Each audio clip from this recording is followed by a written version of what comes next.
Bueno, bienvenidos a la última clase de procesamiento de datos masivos. Hoy acabamos, como sabéis, y tenemos la evaluación final, la tenéis el lunes, el examen lo tenéis el lunes. ¿Vale? Tenéis dos franjas, lo podéis empezar a las 12 de la mañana, de 12 a 2, podéis entrar a hacerlo, o de 8 a 10, en función de cómo os vaya mejor, por vuestras situaciones personales, vuestra ubicación en el globo terráqueo o por lo que sea. Recordaros que el examen está supervisado por SMOUL, os lo recordé. Recordaros que por favor rellenéis la encuesta. En SMOUL acordaros de que tenéis que tener una cámara frontal hacia vosotros, que se os vea la cara, y una cámara accesoria que tiene que estar en un lateral, en la que se tiene que ver a vosotros, obviamente, las manos, el teclado, el ratón, la pantalla del ordenador que estéis utilizando. Además de cuanto mayor proporción de la sala donde estéis, mejor. Acordaos de que SMOUL registra todo lo que hacéis. Eso incluye navegación, chats, consultas a aplicaciones, a todo. Yo ya he visto de todo. Y he tenido que anular exámenes por todo. Entonces, haced el favor de cerrar las aplicaciones de mensajería, cerrar la página donde tenéis abierto WhatsApp o desconectaros incluso mejor. Si tenéis un usuario limpio para hacer esto, pues mejor todavía. No tengáis Telegram, Teams, software de control de acceso de control remoto de escritorio tampoco. No hagáis nada que sea susceptible de que os suspendan porque sí, ¿vale? Porque ante cualquier anomalía de este tipo se anula el examen, tenéis un 0 en el examen y a segunda convocatoria. Os recuerdo que tenéis que aprobar tanto la actividad de Spark como la de MapReduce como el examen para poder aprobar la asignatura. El examen vale un 40% de la nota, va a ser evaluado sobre 40 puntos. Para aprobar hay que sacar 20.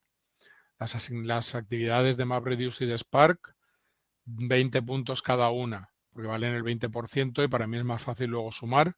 Hay que sacar un 10 para aprobar. Si María José saca un 40 en el examen, un 20 en la actividad de Spark, un 15 y saca el máximo en foro y en el test de autoevaluación, tendrá un 8. Si no presenta o suspende la actividad de MapReduce, en el acta tendrá un 4 como nota, porque no habrá aprobado una de las prácticas o de las actividades que son obligatorio aprobar para poder aprobar la asignatura. Aquellos que no aprobéis una actividad o el examen y la nota de media os salga mayor que 5, tendréis un 4 en el acta. ¿Vale? ¿Y qué más? Si aprobáis las dos actividades y suspendéis el examen o no os presentáis al examen, en la segunda convocatoria tenéis que examinaros solo del examen. Tenéis que hacer solo el examen. Lo que tengáis aprobado en primera convocatoria no hay que repetirlo en segunda. Os guardamos la nota de la actividad 1, 2 y del examen, lo que esté aprobado, junto con foro y test de autoevaluación. Se guardan las notas para la segunda convocatoria. Solo se hace lo que se suspende. Y creo que con eso está más o menos todo. ¿Alguna duda acerca del examen?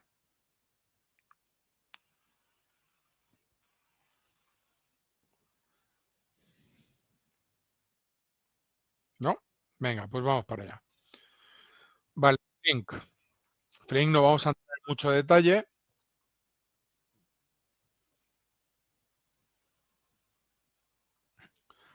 Si aprobamos con un 20 total de las actividades, si tienes un 10 en la actividad 1, un 10 en la actividad 2, un 20 en el examen y no presentas ni el foro ni la actividad de evaluación continua, nota total es un 4 y has suspendido.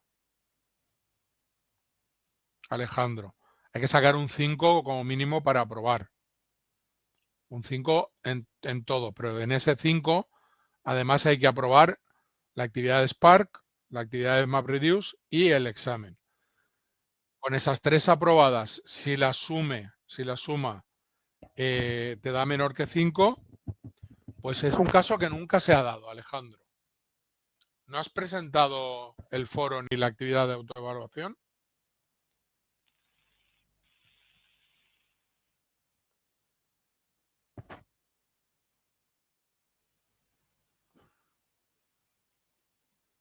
Vale, ¿el foro cuánto valía?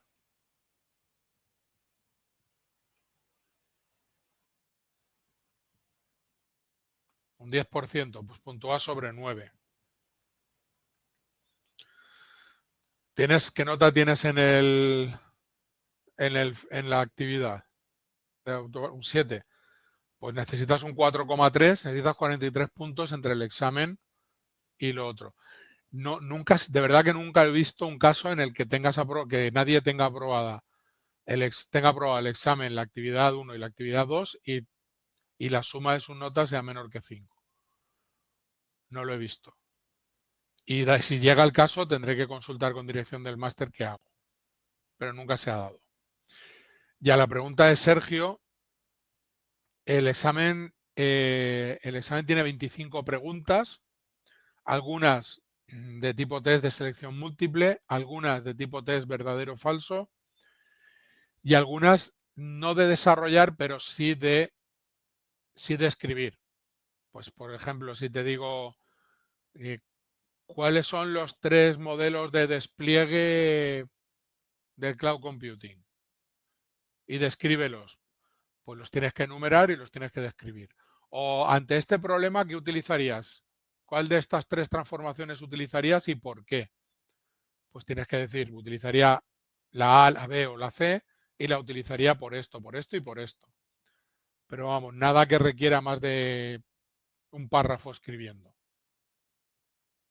¿Vale? No vais a tener que rellenar un folio. Porque además lo hacéis online. Pero vamos, ese tipo de preguntas veréis que intersecta muy bien, solo restan las hipótesis, sí, indica.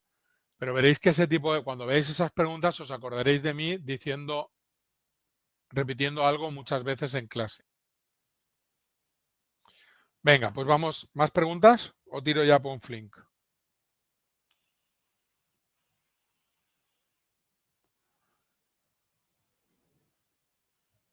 Tiramos con Flink. Venga. Vale, Flink no es más que otro motor de procesamiento. Hemos visto MapReduce, hemos visto Spark y dentro de Spark hemos visto Spark Streaming también. Pues Flink es otro otro motor de procesamiento. Y si os acordáis, lo primero que hicimos cuando empezamos a hablar de Spark fue comparar los problemas que presentaba MapReduce y cómo los trataba de atajar Spark. ¿Vale? Hicimos una comparación de MapReduce y Spark. Pues ahora vamos a ver los problemas los problemas que presenta Spark. Spark no es streaming puro. Y ya sabemos que no es streaming puro porque hace microbatches. Hace un streaming sobre batches. Básicamente, ¿qué hacía? Spark, el Spark tradicional, ¿qué hacía?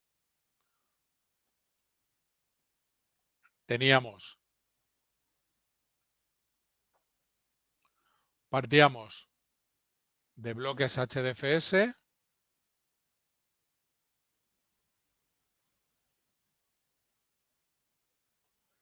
por ejemplo, de 2 bloques. Esto hacía una partición. Esto hacía otra partición. Y el conjunto de las particiones conformaba una unidad lógica que era un RDD. ¿Vale? El Spark Streaming, ¿qué hace? Pues en vez de leer de HDFS, lo que hacía tenía un ingestor de datos al que conectábamos un receiver,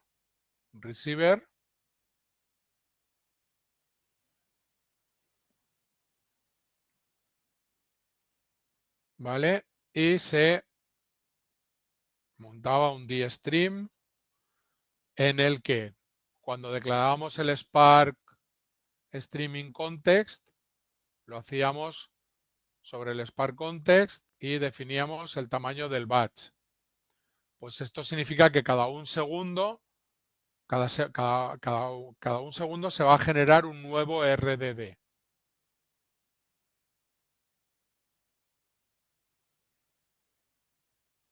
Con los datos de un segundo. ¿Cuántas particiones tendrá este RDD? Pues teníamos aquí que teníamos un parámetro que se llamaba block interval, que por defecto son 200 milisegundos. Pues si un RDD se conforma cada segundo y no cambiamos el tamaño del block interval, este RDD tendrá un máximo de 5 particiones. Y digo máximo porque si durante 200 milisegundos no entran datos, no se hace una partición. Y se procesaban estos mini RDDs que no pesan 128 megas, que no pesan múltiplos de 128 megas como los de Spark en batch, sino que son muchísimo más ligeros, se procesan dando apariencia de streaming cuando lo que estamos haciendo en realidad es microbatching. ¿Vale? Ese es uno de los problemas que presenta Spark, que no hace streaming. ¿Vale? No hace streaming puro, sino que hace un procesamiento en microbatches. Vale, otro problema que presenta Spark es que no soporta nativamente iteraciones. ¿Vale? Infinitas lecturas de datos infinitos. ¿Vale? Aunque la soporta mejor que MapReduce, no la soporta bien del todo. El programador es el que tiene que controlar el flujo de datos, explicitando cada cuánto observo los datos, ¿vale? Cuando termino, ¿os acordáis que aquí teníamos que decir cuando terminábamos también? Y Spark, aunque ha mejorado en las últimas versiones, hacía una gestión de memoria que a veces presentaba algunos fallos. ¿Vale? Esas son las carencias de Spark. ¿Y qué diferencias hay de Flink respecto a Spark? Bueno, pues Flink es streaming puro, sí que tiene un motor de procesamiento nativo en streaming. Permite procesamiento en batch, pero para hacer este procesamiento en batch lo que hace es procesarlo con el motor de streaming. Justo al revés que Spark. Spark utiliza un motor de batch para simular streaming. Flink lo que hace es utilizar un motor de streaming para procesar los datos en batch. ¿Qué se hace? Se leen los datos de un archivo, pero se procesan como si estuvieran llegando en tiempo real. ¿Vale? Al igual que en Spark, los datos están en disco, se cargan a memoria y se procesan. ¿Vale? Cuando estamos procesando batch con Flink. Esto suena a alguna arquitectura, ¿no?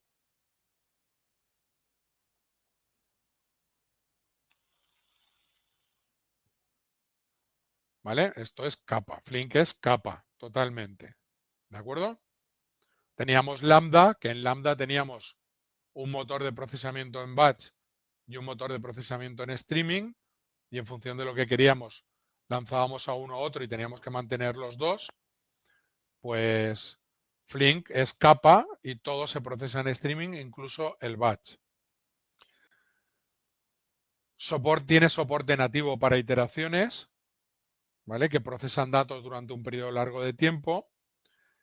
Flink tiene una excelente gestión de memoria, qué mantengo en memoria y qué método o algoritmo se usa para reemplazar cosas en memoria. Spark, si os acordáis, no aseguraba que algo esté en memoria a no ser que lo cacheemos. Esa parte la gestiona mucho mejor Flink. ¿Vale? ¿En base a qué? Pues a su grafo de ejecuciones. Flink solo borra cosas de memoria cuando el caché que definimos se desborda.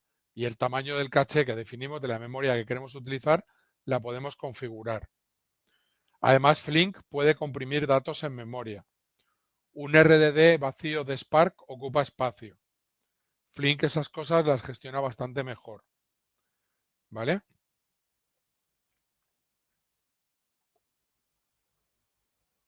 Sí, me refiero a los datos que se procesan durante un largo periodo de tiempo.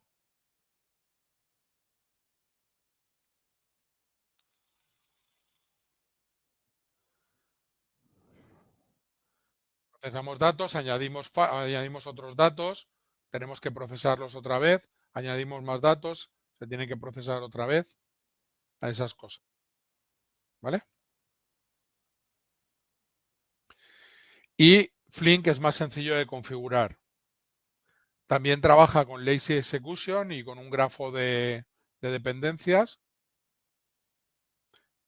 pero es más sencillo de configurar y de optimizar. Entonces, si nos vamos a la literatura y empezáis a buscar papers que comparen Spark contra Flink o Spark con Flink, encontraréis papers que dicen que es mejor Spark y encontraréis papers que es mejor Flink. ¿Y eso tiene sentido?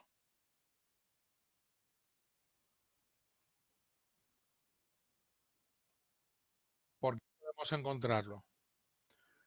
Bueno, eso tiene sentido, depende del problema que queramos resolver. Para un tipo de problemas funcionará mejor Spark, para otro tipo de problemas funcionará mejor Flink, ¿vale?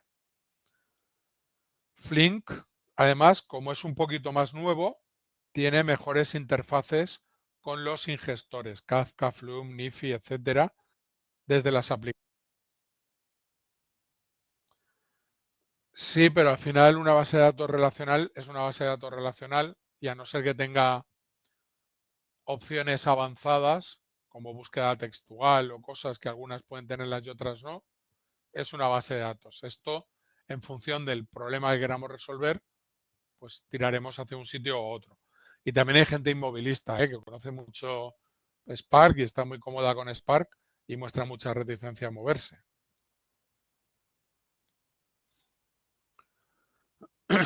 En cuanto al rendimiento, en Google Scholar, que deberíais usar, lo usaréis seguramente cuando hagáis el TFM, eh, podéis buscar papers y encontraréis cosas ya más recientes, ¿vale? En cuanto al rendimiento de uno contra otro. Más comparaciones. De aquí me interesa sobre todo las ventajas que aporta Flink sobre Spark. ¿Vale? Los problemas que tengamos claros, los problemas de Spark que soluciona Flink o las ventajas que tiene Flink sobre Spark. Porque Flink tiene un optimizador. Eso también lo tenía Spark. Las transformaciones no se ejecutan secuencialmente. ¿Vale? Se calcula el grafo de ejecución y optimiza el orden de ejecución. Eso es lo mismo que pasaba con Spark. ¿Vale? Ejecuta transformaciones en paralelo, etcétera. Y tiene lazy execution.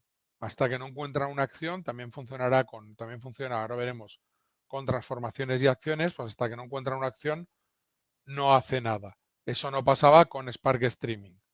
Spark Streaming le teníamos que indicar empieza, si no, no empezaba. Hasta que no le damos a Start, no empieza a ingestar datos y no empieza a procesar.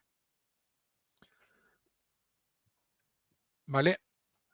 En Flink, los registros de un dataset pueden ser datos puros, sin clave, puede ser con clave compuesta. En Spark, si queremos utilizar una clave compuesta, debemos manejar nosotros la lógica desde el programa. Con Flink podemos indicar que hay una clave compuesta, igual que hacíamos con MapReduce.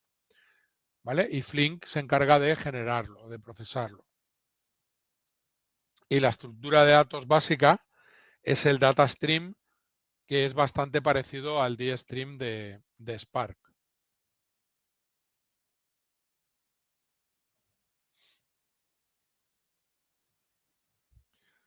Entonces, ¿qué fuentes de datos podemos utilizar con Flink? Pues muy parecidos a las fuentes de datos que utilizábamos con Spark. ¿Vale? Podemos utilizar archivos, leer ficheros, ficheros de textos, desde colecciones, elementos, generar secuencias de un número a otro y fuentes alternativas como MongoDB. ¿Vale? O cualquier formato que tengamos por ahí que puedan ser que puedan ser interesantes.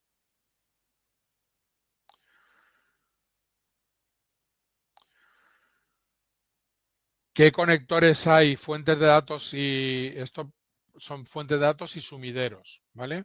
¿Qué conectores streaming tenemos? Pues para casi todo lo que hay. Kafka, Rabbit, Google la publicación, suscripción de Google, Nifi, Kinesis, Cassandra, para casi lo que sea que tengamos, ¿vale? Esto de Google PubSub funciona igual que Kafka. Al final es un bus de datos que funciona con publicadores y suscriptores a diferentes topics.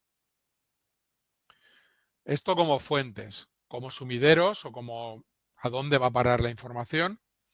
Podemos guardar en archivos de texto, ficheros de texto, ficheros de CSV, otros que podamos definir nosotros con un file output format. ¿Vale? Todo esto nos debe sonar ya. Y también podemos imprimir la salida en un terminal, en una consola, o podemos utilizar, ¿vale?, output formats personalizados para conectarlo con Mongo o con cualquier otra aplicación. Y si no existe, pues no lo creamos. Igual que con MapReduce, igual que con Spark. Las transformaciones que nos proporciona Flink son muy parecidas a las que podríamos usar con Spark. Por ejemplo, tenemos Map y Map, al igual que con Spark, para cada registro siempre va a emitir un registro. ¿Vale? No vamos a ver la programación, pero básicamente aquí lo que estamos calculando es la longitud de cada una de estas cadenas. ¿Vale? Entonces, esto era 3, 3, 4, 5, 6, perdona, 3, 3, 4, 6, 5, 4, 5, 4, 5. ¿Vale? Aquí tenemos el resultado. Importante para cada registro. Bueno, importante, tampoco tan importante. Tampoco tan importante qué significa, Oscar. Que no vas a preguntar en el examen si map de Flink por cada registro genera otro registro. Pues sí, en efecto, eso no lo voy a preguntar. ¿Vale?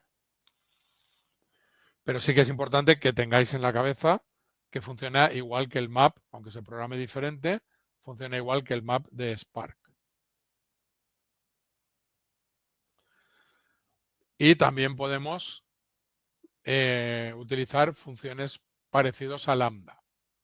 ¿Vale? Básicamente estamos haciendo lo mismo. Pasar una función o utilizar una función parecida a lambda.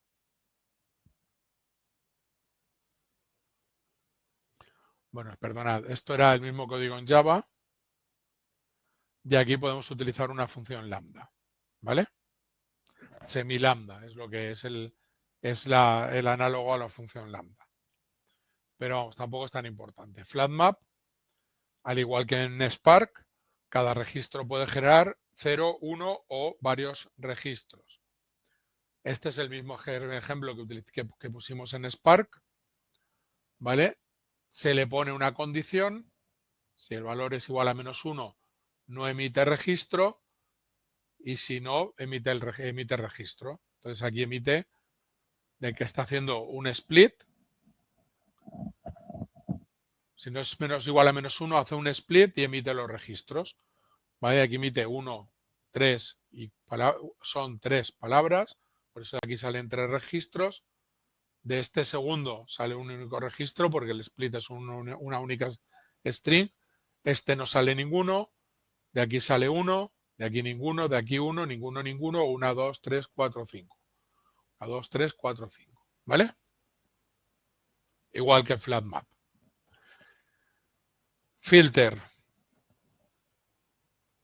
Lo mismo. Tenemos una condición booleana. Si la cumple, se pasa. Y si no la cumple, Si devuelve true, la pasa. Si devuelve false, no se copia. Exactamente igual.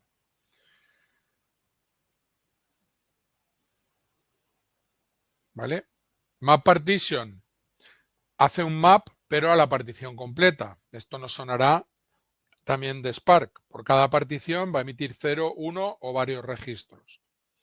¿Vale? La función recibe como argumento la partición completa y para procesarla tenemos que hacer un bucle. Perdón.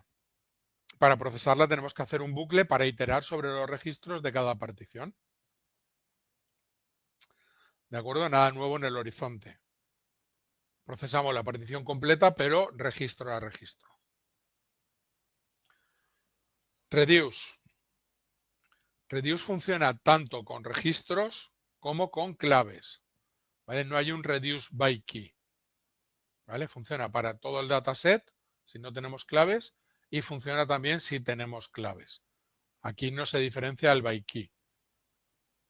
¿Vale? El reduce de Spark no funciona con claves, funciona solo con datos puros que haya en el registro, pero sí se parece un poco más al reduce del dstream. ¿Vale? Va a emitir un registro por cada clave si los datos tienen estructura clave-valor o un registro solo para todo el dataset.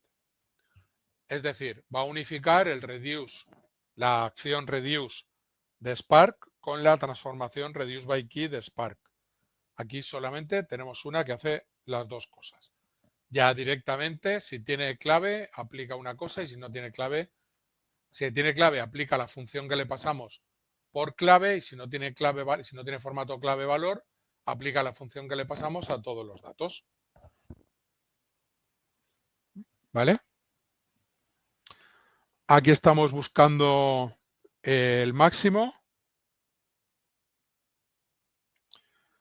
Podemos ver un ejemplo. Tenemos aquí estos datos con estas claves y estos valores. Y hace lo mismo exactamente. Empieza a comparar valores. Si la mayor es que el acumulado, retorna el valor. Si no, retorna el acumulado. Entre 7 y 5, el primer acumulado es menos infinito. Entre 7 y 5 devuelve el 7. Entre 7 y 10 el 10. Seguimos con la siguiente. Entre 4 y 6 el 6. En paralelo va sacando entre particiones. Y ya tenemos el máximo de esa clave, el máximo de la otra clave. Seguimos haciendo comparaciones hasta que obtenemos el máximo de otra clave. Pues rápido porque es lo mismo que un reduce by key, pero solamente con una operación que se llama reduce.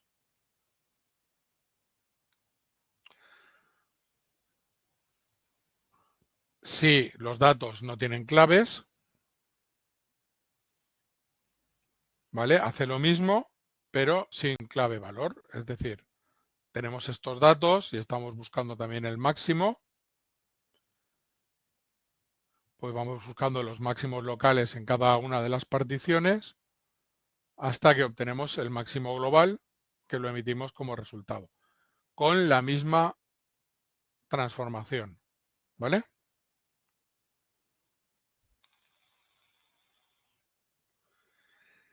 No es necesario que lo referente a Flink, las transformaciones lo memoricéis, ¿vale? A no ser que queréis trabajar con Flink fuera de la asignatura.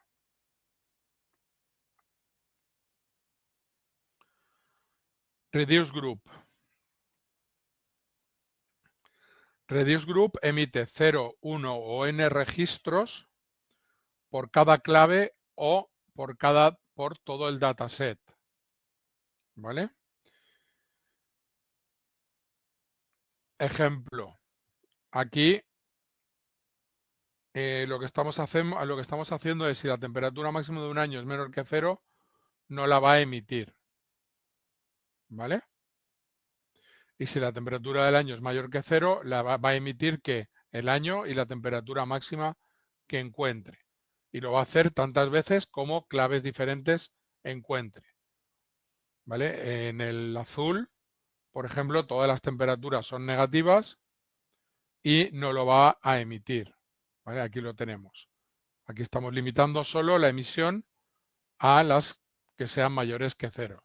Primero sacamos la temperatura máxima por cada clave o por todo el dataset, pero aquí como son clave-valor, sacamos la temperatura máxima para cada clave y si es mayor que 0 la emitimos y si no, no la emitimos.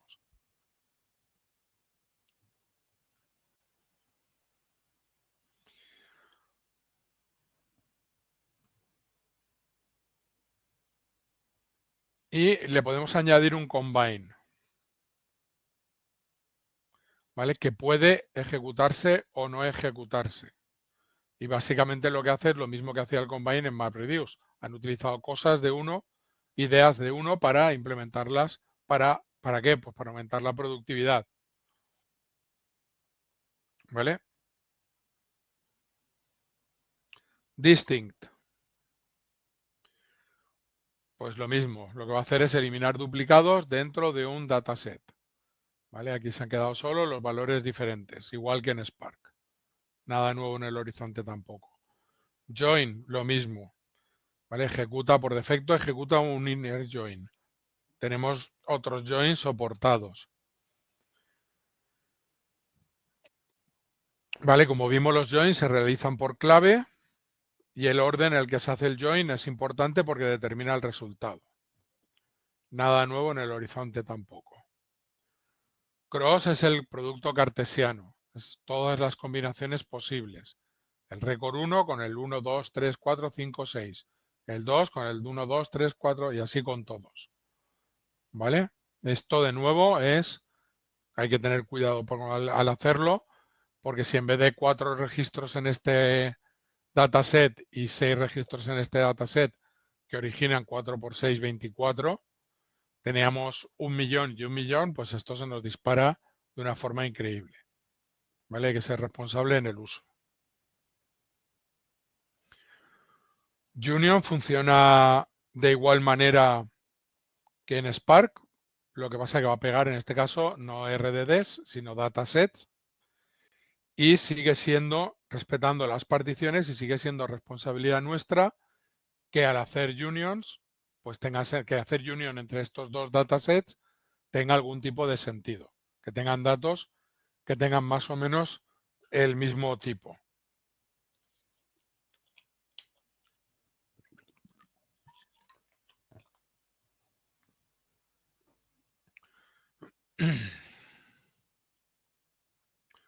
Más transformaciones, pues tenemos rebalance o rebalance, que lo que hace es reparticionar los datos. Esto sonará repartition, ¿no?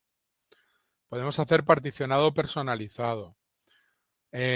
First nos da first o first n, nos da los primeros n elementos. Collect nos convierte todo el dataset en una lista. Habrá que tener los mismos cuidados que con el collect de Spark. ¿Vale? Rich functions son funciones que proporcionan información de contexto. Y algunas otras similares a las de Spark. Si queréis profundizar, mirad la documentación.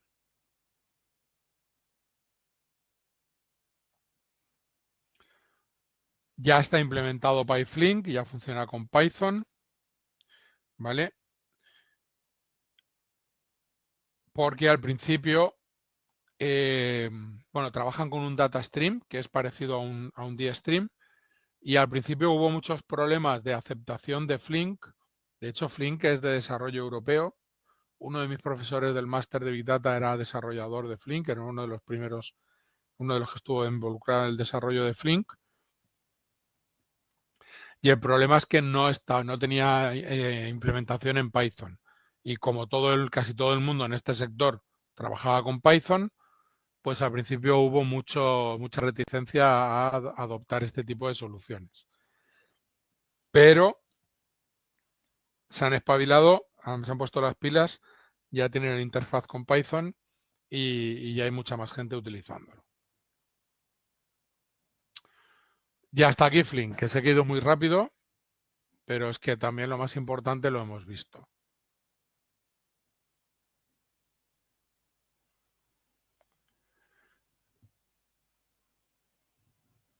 ¿Preguntas al respecto?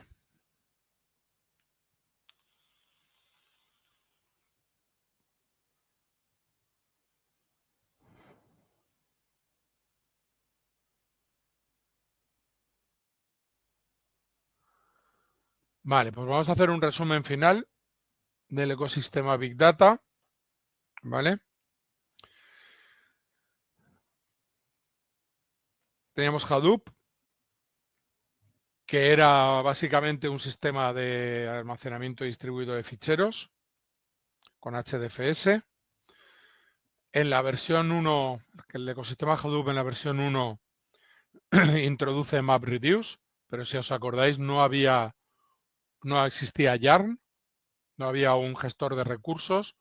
Si no hay un gestor de recursos en un clúster, ¿qué pasa? Que solo podemos lanzar una aplicación. Lanzábamos un trabajo de MapReduce y hasta que no acababa no podíamos lanzar ninguna otra cosa en el clúster. Y si teníamos un clúster de 100 nodos y el trabajo de MapReduce involucraba 4 bloques de 4 nodos concretos, pues todo el clúster estaba ocupado con ese trabajo. A partir de la versión 2 se incorpora Yarn y Yarn permite simultanear varios trabajos de MapReduce o trabajos de MapReduce y Flink o trabajos de MapReduce y Spark o de Spark y Flink o de MapReduce, Spark y Flink. Ya se pueden gestionar múltiples trabajos, se pueden lanzar la ejecución de múltiples trabajos a la vez porque hay alguien que se encarga de administrar los recursos. Pero la idea compartida de todos es un clúster de muchos nodos con almacenamiento distribuido que proporciona el almacenamiento distribuido HDFS que nos proporciona tolerancia a fallos, porque si falla un nodo no pasa nada porque tengo copias en otros dos. Nos proporciona disponibilidad. ¿Por qué nos proporciona disponibilidad? Porque imaginaos que lancemos 3 trabajos MapReduce o un trabajo MapReduce y un trabajo de Spark sobre los mismos datos, se pueden ejecutar en diferentes copias de esos mismos datos.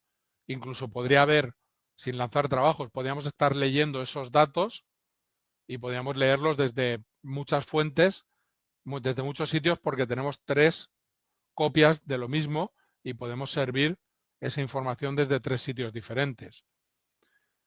Y también proporciona paralelización. ¿Vale? Y luego hemos visto el ecosistema Spark, en donde hemos visto Spark Batch y Spark Streaming. Y hemos pasado por encima, no voy a decir que hemos visto el ecosistema Flink, porque hemos pasado muy por encima por Flink.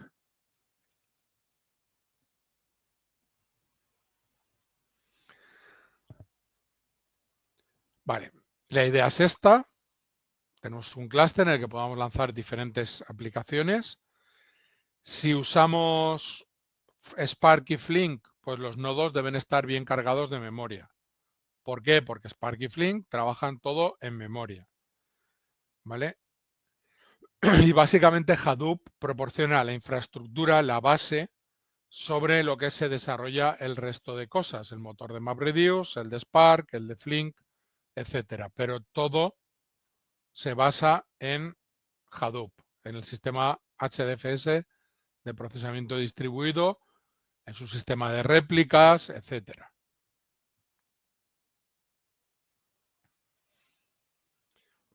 Entonces, en el ecosistema Hadoop de la versión 1 teníamos un sistema de archivos HDFS o S3, HDFS, vamos a asumir, un motor de procesamiento MapReduce y luego posibles abstracciones que hicieran uso de ese motor de procesamiento.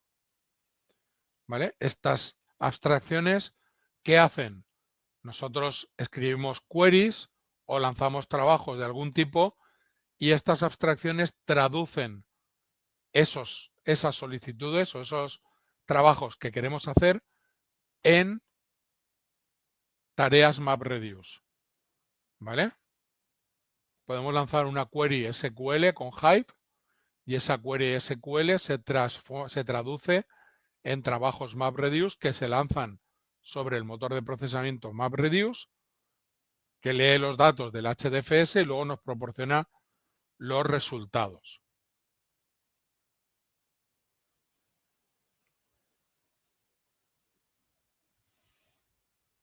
¿Vale? Por ejemplo, Pig es un lenguaje SQL-like, ¿vale? Y las queries se transforman en tareas MapReduce que se ejecutan en el clúster. Son unos cachondos. Estos al principio eran unos cachondos porque el programa se llama Pig y el shell, la interfaz donde puedes interactuar, se llama Grunt, que es el ruido que hacen los cerdos al hablar. Bueno, al hablar, al gruñir. ¿Vale? Hive también es una solución para lanzar queries con lenguaje SQL, ¿vale? Y también se transforman en tareas MapReduce.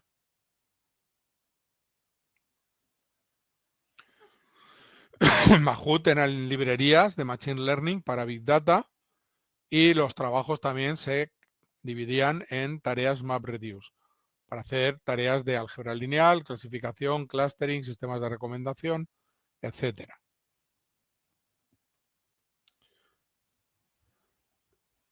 Con la aparición de Yarn, que es un importante avance, pues ya podemos tener un clúster que no esté dedicado solo a una tarea y permite que el clúster sea multitarea y también, muy interesante, multiusuario, porque si no es multitarea, pues ¿para qué va a ser multiusuario? ¿Vale? Entonces, a partir de la aparición de Yarn, metemos una capa intermedia entre los motores de procesamiento y HDFS, entre el sistema de archivos, y tenemos un gestor de recursos que se encarga de gestionar la tolerancia a fallos, administrar datos, monitorizar la ejecución de aplicaciones y también saber dónde están los datos. No existe solo Yarn, también existen otros, pero el más utilizado, mucho más ampliamente utilizado y comúnmente utilizado es Yarn. ¿Vale? Y el uso de Yarn nos permite tener diferentes motores de procesamiento. ¿Vale? Por ejemplo, MapReduce en batch, Spark en microbatching, Flink en streaming, ¿vale? Y el resto de aplicaciones que podemos poner a trabajar con los diferentes motores de procesamiento. Estas traducen los trabajos a tareas MapReduce, que procesa el motor de procesamiento con ayuda de Yarn, y estas pues se convierten todo en tareas que puede procesar el motor de Spark con la ayuda de Yarn y basándonos en el sistema de ficheros HDFS.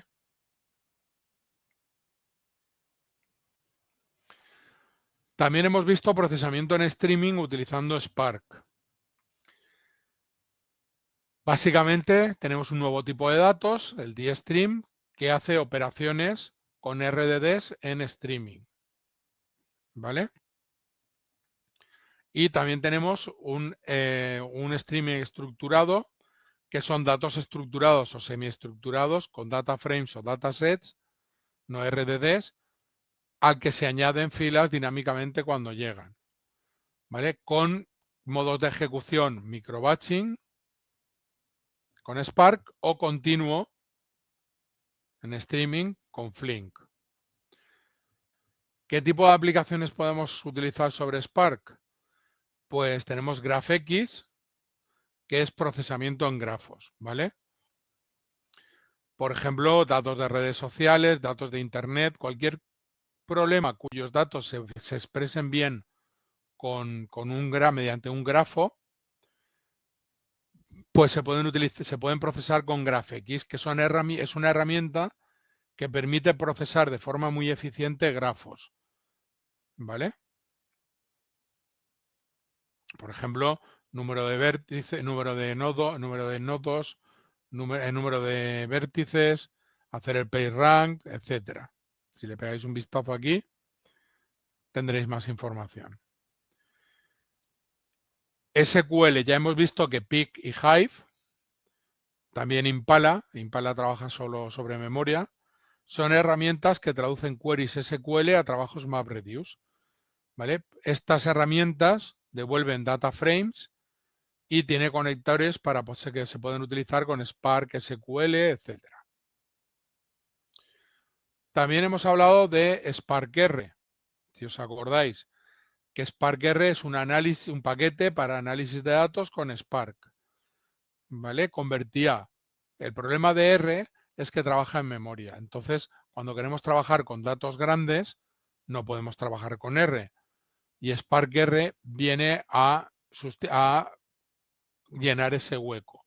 Si os acordáis, en todos los nodos del clúster teníamos que instalar R y las librerías que fueran los paquetes que fueran necesarios. Digo paquetes porque en R se llaman packages. Perdonad un segundo.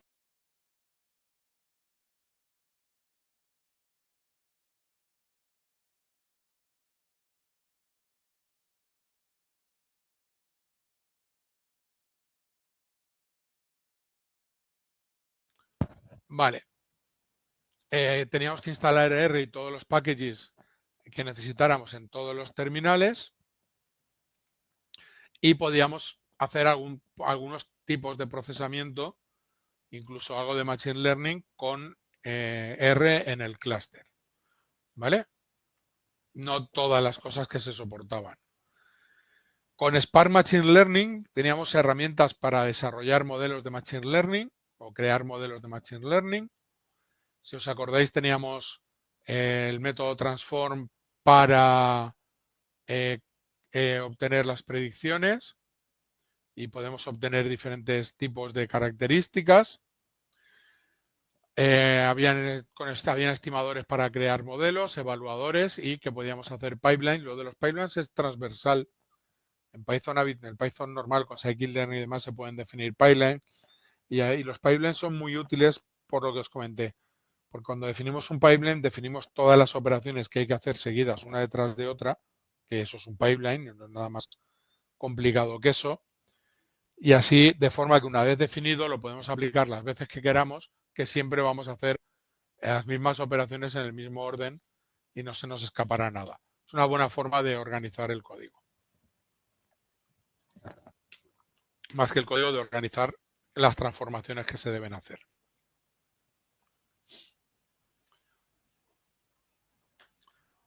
También tenemos un API de Pandas, un API de Spark para utilizar Pandas, ¿vale? A partir de Spark 3.2 también tenemos Koalas, son cachondos con los nombres, ¿vale? Pero Spark y Flink son muy amigos de Pandas y Koalas, es decir, tienen buena integración con Pandas y Koalas, que al final no es más que se pueden convertir data frames de Pandas a data frames de Pandas o datasets de Flink con bastante sencillez, ¿vale? No soporta streaming, pero si utilizamos for each batch podemos hacer una trampa, ¿vale? Y simular un poquito el streaming. Después hemos visto el ecosistema Flink. Hemos pasado por encima.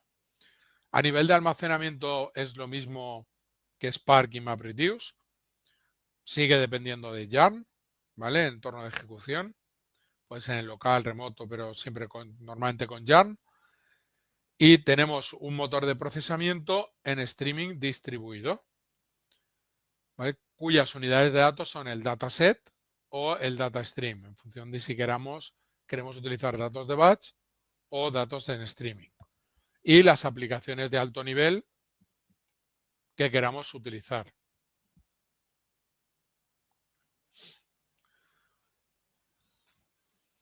Entonces, de abajo para arriba y abstrayendo sin poner nombres, tenemos un sistema de archivos, tenemos gestión de recursos, tenemos motores de procesamiento, batch, iterativo, streaming, y encima de ellos las abstracciones en forma de aplicaciones que nos hacen la vida más sencilla.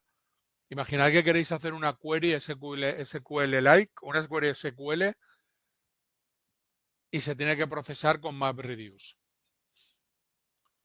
A que la idea que teníais de MapReduce se acaba de complicar un poquito.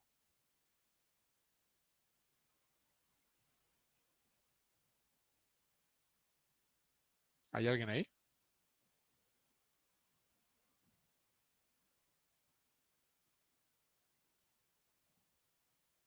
Estoy hablando solo, ¿verdad? Vale. Jesús, ¿quieres hacer una query de SQL a una base de datos? ¿Vale? ¿Sabes SQL?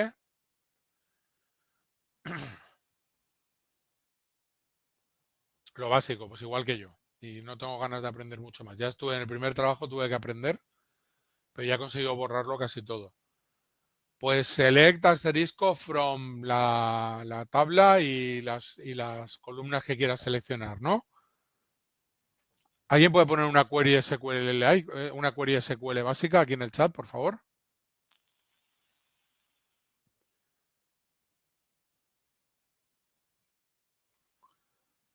Vale. Select asterisco from DBM impuestos. Vale. ¿Eso cómo lo pasarías cómo lo traduciríais a trabajos MapReduce?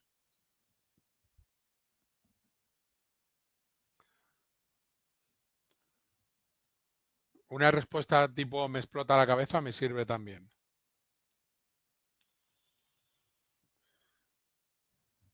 A mí me explota la cabeza, ¿vale? Bueno, lo que quiero que os quedéis es que se complica mucho y eso es una query muy básica, ¿vale? Estamos seleccionando todas las filas de una tabla, ¿no? Si no recuerdo mal. Eso es algo muy básico, pues hacerlo en MapReduce es complicado. Para eso están estas abstracciones y complementos. Nosotros escribimos la query y esas aplicaciones ya hacen la traducción.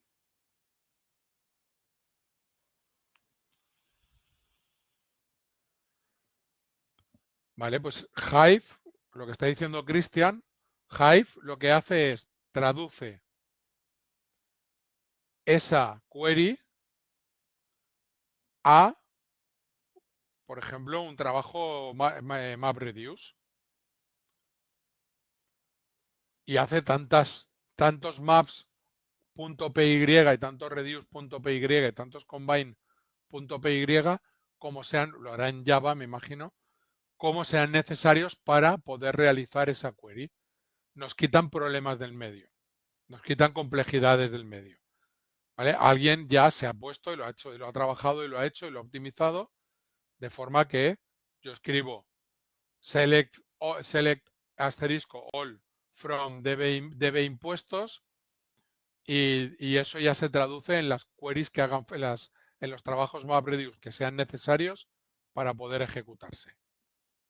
¿Vale? Luego todas estas abstracciones y complementos son interfaces que tenemos con los motores de procesamiento. ¿De acuerdo? Esa es la idea básica con la que quería que os quedarais.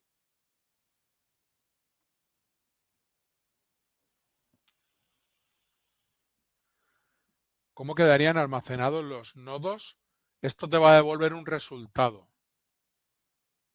Y luego el resultado te lo muestra como si lo hubieras hecho en una base de datos relacional. Te muestra una tabla con los resultados. Sergio.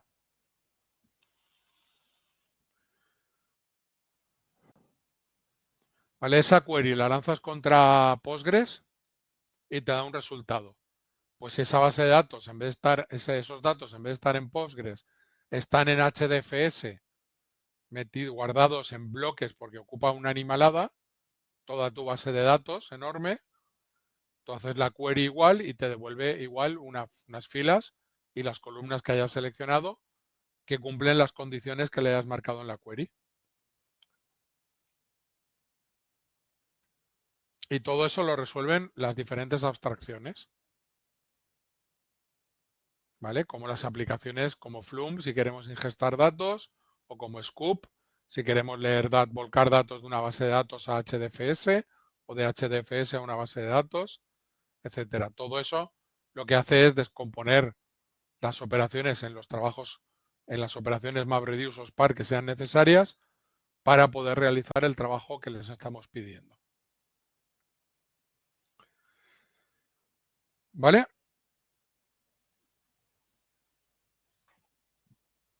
Pues con esto lo tenemos todo, compañeros y compañeras. Entonces, nos queda una horita de clase en la que podemos ver dudas que tengáis sobre las actividades, sobre el examen. Podéis proponer algo si queréis.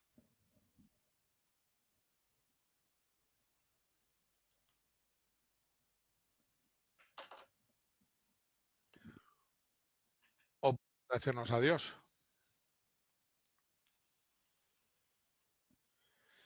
Vale, en cada actividad, Roger, eso no va a colar. Vale, voy por partes. Primero a Sergio. Podéis hacer lo que queráis para hacer la entrega. Podéis entregar un PDF con todas las respuestas, las actividades, si queréis.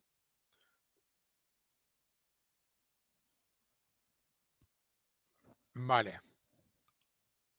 A ver, vale. MapReduce.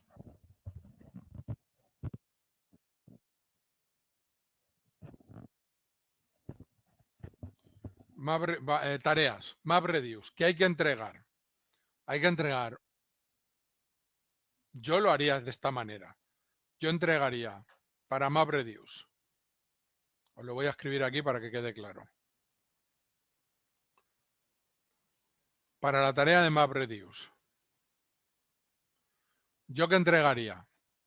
Entregaría un zip. ¿Y este zip qué contendría? Contendría una carpeta para el ejercicio 1.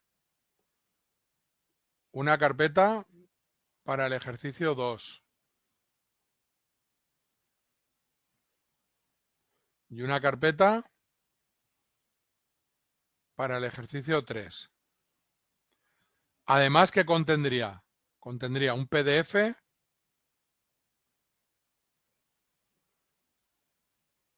con la instalación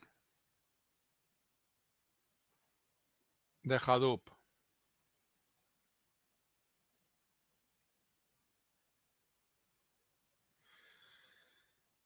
En la carpeta del ejercicio 1, ¿qué contendría? Una carpeta con el código. Una carpeta con el input. Una carpeta con el output. Y un fichero PDF con la explicación de la actividad. El ejercicio 2, lo mismo. El ejercicio 3, no hay que entregar código, simplemente un PDF. Si alguien quiere entregar código en el ejercicio 3 en una carpeta, del código. ¿Vale? El ejercicio 2 replicaría lo mismo que aquí. Esto es bueno para mí porque lo tengo todo organizado y sé que corresponde la instalación de Hadoop, lo miro lo primero y luego veo cada ejercicio y compruebo el código, el input que está, el output que está y el PDF con la explicación. Sí, lo dije al principio de la asignatura. El output que deben ser las parts. De output os da ficheros part y ficheros access. El fichero access no hace falta. ¿Que lo queréis incluir? Pues incluidlo. Pero todas las parts las podéis incluir en el output. Y en el input, los datos que estéis utilizando de input. ¿Que os los estoy dando yo en la actividad? Sí, pero los ponéis también. ¿Vale? Y el código, ¿aquí qué será? Pues un mapper.py, un combiner.py y un reducer.py. Vale, Roger, yo lo miraré todo con cariño, no te preocupes. Yo todas vuestras entregas las miro con cariño. Y las miro con el mismo cariño para todos. Me interesa que aprendáis. Los temas formales importan. Vale, si alguien no entrega el output ni el input, pues obviamente no puedo, le tengo que restar puntos. Si alguien no entrega el código, no puedo evaluar. Si alguien entrega un fichero, un notebook solo, no un mapper, un reducer y un combiner, no puedo evaluarlo. Porque hay que poner, hay que aportar evidencia de la ejecución mediante Hadoop, jar, etcétera, en el terminal. ¿Vale? Vale, esto en cuanto a MapReduce. En Spark, pues algo similar. No hay ningún problema. Esto es como lo haría yo. ¿Que queréis entregar un PDF solamente con la instalación de Hadoop y la explicación del primer ejercicio, del segundo y del tercero?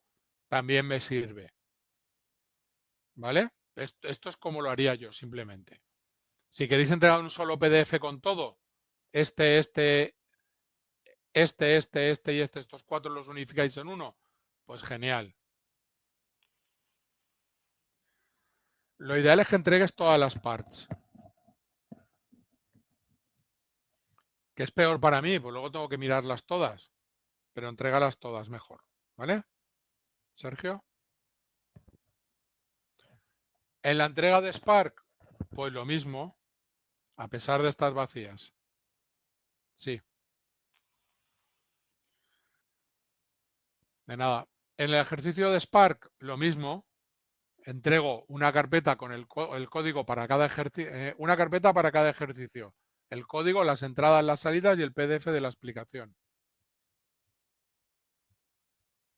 Pues si lo vas a hacer ahora, hazlo lo mejor que puedas, Jesús. Me lo explicas y ya está. Ponle los comandos, me explicas qué hace cada comando y ya está. ¿Vale? En Spark, pues lo mismo, como solo entregamos un código, pues podéis poner el código, el input, el output y el PDF explicando el qué estáis haciendo y por qué en los tres ejercicios. ¿Vale? Si ya habéis entregado la primera, podéis copiar este fichero y añadirle la instalación de Spark y ya está. ¿Vale? Vale, eso en cuanto a las actividades.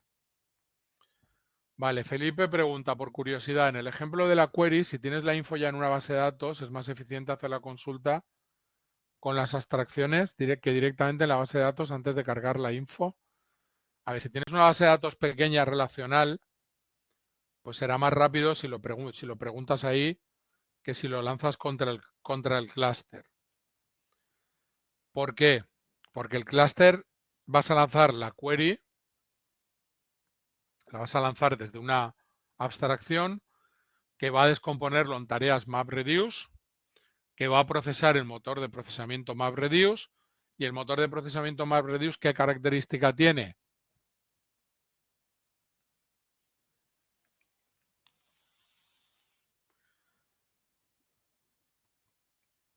Que hace un uso muy intensivo de disco duro. ¿Por qué? Porque después del map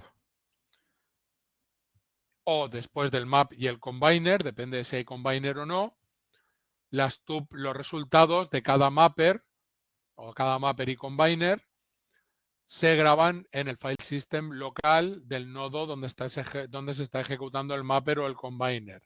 Y luego el reducer tiene que ir a leer esos datos, los tiene que leer de disco duro otra vez, traerlos por la red y ya procesarlos.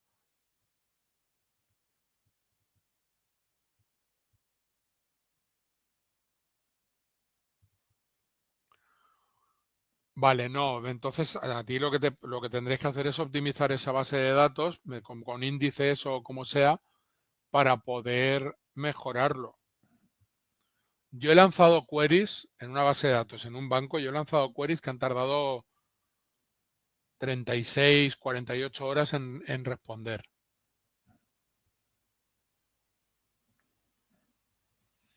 Pero estábamos utilizando muchos millones de datos en muchas bases, en muchas tablas diferentes y haciendo joins y haciendo cosas que eran complejas. Pero que han tardado, yo recuerdo una que tardó casi 36 horas en responder, en darme los resultados. Entonces, seguramente podrás optimizar la base de datos en la que estás trabajando. Hombre, pues depende de lo que estés haciendo, puede que sí que sea lenta. A lo mejor con índices puedes, puedes mejorar el rendimiento, no lo sé. No soy un gran experto en bases de datos.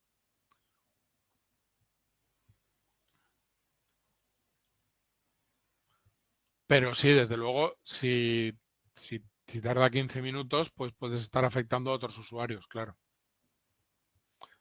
Yo esas queries las lanzaba en fin de semana. No me dejaban lanzarlas en un día normal de trabajo.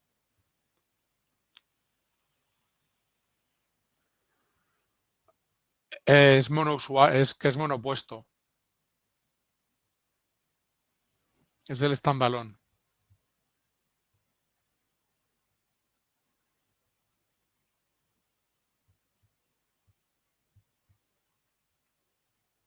Pues así es standalone.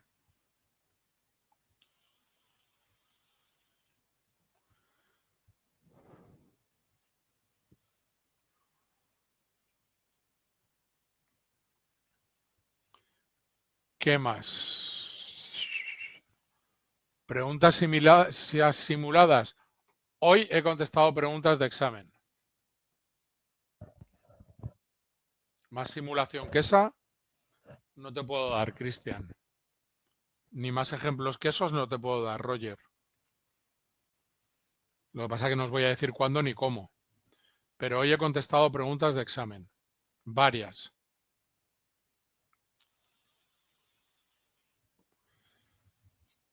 ¿Vale? Pero tened en cuenta que no a todos os van a salir las mismas preguntas. Hay bancos de preguntas y no a todos vais a tener las mismas preguntas.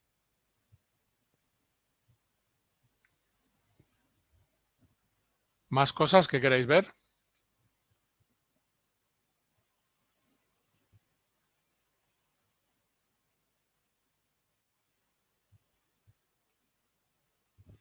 Se podían hacer en local en Linux y no hay ninguna necesidad de levantar un clúster. Esta asignatura va de varias cosas. Una, de que entendierais el cloud computing. Dos, de que aprendierais a hacer programas MapReduce. Tres, de que aprenderéis a hacer programas en Spark. Y que asimilarais los conceptos de Spark Streaming y algo de Flink. Y las diferencias entre MapReduce y Spark y las diferencias entre Spark y Flink. Con eso podéis tener las diferencias entre MapReduce y Flink, que son casi todas. Pero no va de instalar clusters. Ya lo dije al principio que con el modo standalone, en local en Linux, servía. Tienes que tener instalado Hadoop para poder utilizar MapReduce y poco más. Hay una librería de Python que se llama mrjob que no se puede utilizar para hacer la actividad. No se puede utilizar, ¿vale? El porcentaje de preguntas de test de descripción para todos será el mismo. Indica. O sí, por supuesto. ¿Vale?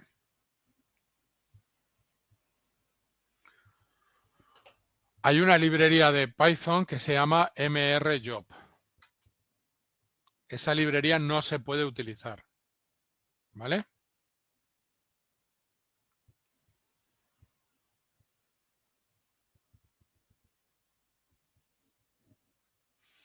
Acordaos de que un mapper tiene asociado como máximo un combiner, 0 o un combiner. ¿Vale? Hay unas formas de poder asociar más de un combiner a un mapper, pero ni lo hemos visto ni lo vamos a ver. Para vosotros y para mí, un mapper lleva asociado un solo combiner. ¿Vale? Otra cosa en la que soléis liaros de vez en cuando es con lo de la propiedad transitiva y conmutativa de la función que implementa el reducer. No puedo utilizar un combiner solo cuando la función que implementa el reducer es conmutativa y asociativa. Puedo utilizar un combiner siempre. Cuando la función que implementa el reducer cumple las propiedades asociativa y conmutativa, puedo utilizar la función del reducer como combiner. Si la función que implementa el reducer no cumple las propiedades asociativa y conmutativa, sí puedo utilizar un combiner con una lógica diferente al reducer. Y lo vimos en clase con la media. Para calcular la media. La media no cumple las propiedades asociativas y conmutativas, pero sí podemos utilizar un combiner. Lo que pasa es que en ese caso el código del combiner es diferente al código del reducer.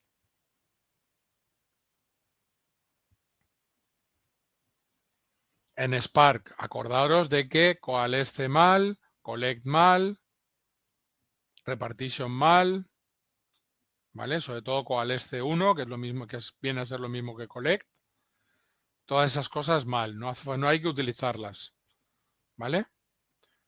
Coalesce 1 y collect solo cuando estamos seguros de que tenemos pocos datos.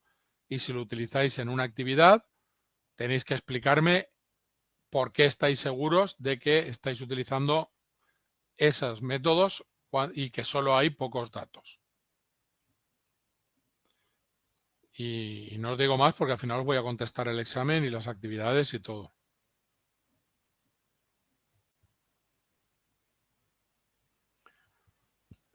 Si habéis trabajado un poco, si habéis trabajado bien las actividades, el examen lo vais a aprobar sin ningún tipo de problemas. Si además habéis estado atentos en clase y os habéis quedado con las cosas repetidas, pues mejor todavía.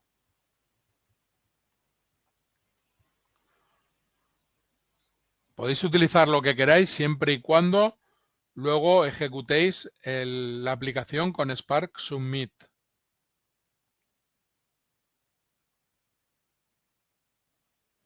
Y acordaros de que tanto en MapReduce como en Spark, todos los ejemplos que hemos visto en clase, en transparencias y en las sesiones que hicimos prácticas,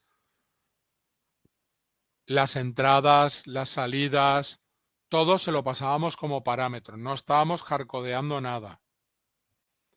¿Por qué? Porque así el script sirve para cualquier escenario. Si yo hago un script que calcula la media en función del formato de unos datos, calcula la media, pues funcionará con esos pocos datos que estamos pasando o con muchos. Tenemos que buscar siempre que generalice. Si le ponéis dentro del script input igual a barra home, barra users, barra Giovanni, barra master, barra procesamiento de datos masivos, barra actividad 1, barra datos de entrada.txt. Eso solo funciona en vuestro ordenador. En el mío no va a funcionar y eso es motivo para perder puntos. Yo corrijo de la siguiente manera. Yo corrijo que partiendo del 10, os doy un 10 a todos y empiezo a quitar puntos por las cosas que no están bien hechas. Si algo cumple la funcionalidad, pero tiene muchas cosas mal hechas, puede suspender, ¿vale?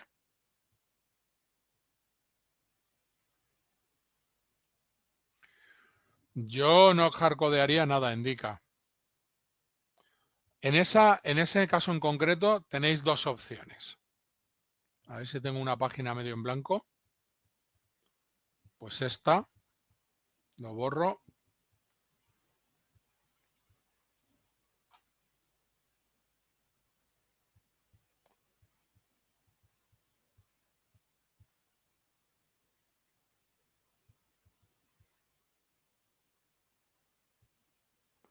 Vale.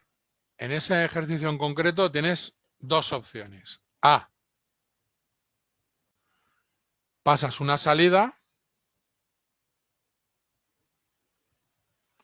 y luego tú generas, que esto va a ser un directorio básicamente, y luego tú generas dos directorios dentro de ese mismo directorio. Y B,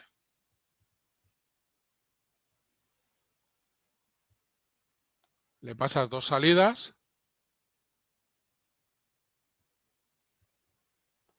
y generas dos directorios. Estos estarían al mismo nivel que este. Me da igual una que otra. Me da igual una que otra porque lo que es importante es que siempre pases al menos una salida. Porque si quieres ejecutarlo varias veces desde el terminal, le cambiarás el nombre de la salida y tendrás una carpeta para cada salida y luego las subcarpetas. ¿Vale? Pero hardcodear nunca.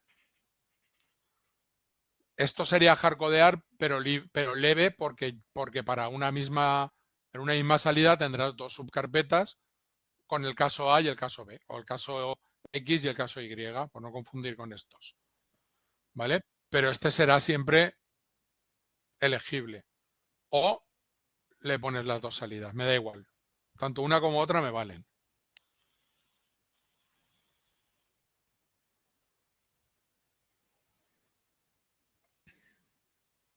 ¿Más preguntas?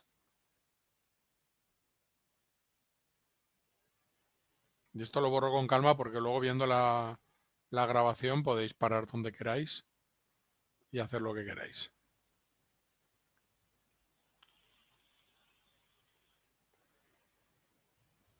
¿Más dudas?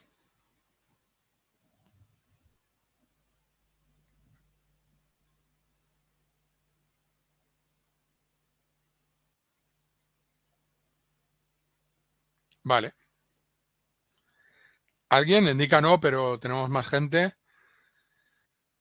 Alejandro, Cristians, Daniel, David, Enrique, Felipe, Giovanna, Giovanni, Gin, Jesús, Leonardo, María José, Roger, Sergio.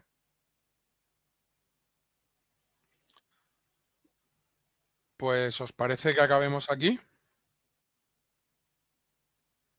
Molt bé, David.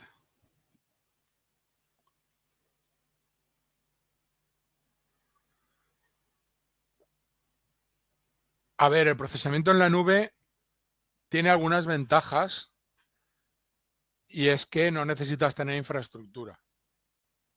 Entonces, se está enfocando hacia la nube. Todos los grandes están trabajando. A ver, ¿quién cree? Bueno, voy a hacer una encuesta. ¿Cómo se hacía esto? Sondeos, aquí.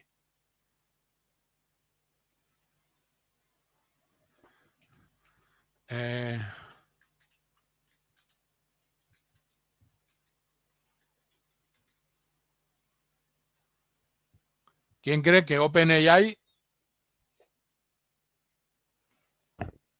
tiene servidores propios? Tiene máquinas propias donde entrena sus modelos. O sea, ¿los tiene sí o no?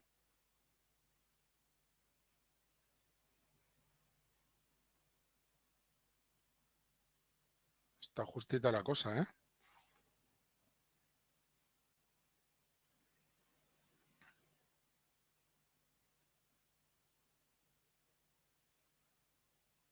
No tiene. Tendrá algo, pero no tiene. Utiliza la nube de Azure o la nube de Amazon o la nube de Google Cloud. No tiene. No, los modelos no se entrenan así. Entonces, habéis oído hablar del petardazo que va a pegar la IA, ¿no? En algún momento.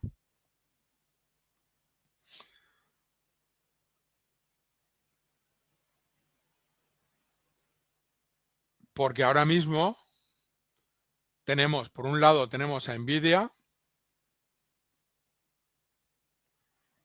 produciendo las GPUs, que utiliza Azure, AWS, por ejemplo, que utiliza OpenAI. Y se están pasando dinero unos a otros. Y se están retroalimentando con expectativas de crecimiento y de dinero. Y no está muy claro dónde va a acabar. Yo no tengo muy claro dónde va a acabar esto. Hoy me han preguntado que si quería dar una charla que si quería hacer me querían hacer una entrevista en la universidad de no sé quién, del futuro de la IA para este año y no tengo muy claro qué contar. Porque no es que todo se enfoque hacia la nube, es que es más cómodo hacerlo hacia la nube. Ya hay gente que tiene la infraestructura que ha pagado por esos servidores que los mantiene, lo que vimos al principio de la asignatura. Entonces, OpenAI, ¿en qué se centra? En entrenar modelos, en la inteligencia de entrenar modelos. No necesita hacer las inversiones, ni necesita tener gente de mantenimiento, ni cambiar equipos, ni discos duros, ni chorradas de esas. Se dedica a su negocio. Pues entonces, si yo quisiera mañana empezar a hacer cosas, pues probablemente empezaría con Colab o alguna cosa así, o intentaría tener un equipito para mí, pero es que un equipito para mí son 8.000 euros. Con 8.000 euros puedo comprar muchas horas de Amazon o de Azure o de Colab. A lo mejor para desarrollar la idea puedo utilizar los modelos de la nube, los servicios que tengo en la nube. Y cuando quiera entrenar mi modelo, pues puedo ver si haciéndolo en local voy bien o necesito hacer algo o necesito irme a la nube. Para evitarme, sobre todo, pues tener que gastarme una 100, no sé lo que vale ahora, pero estaba pues sobre los 100.000 euros.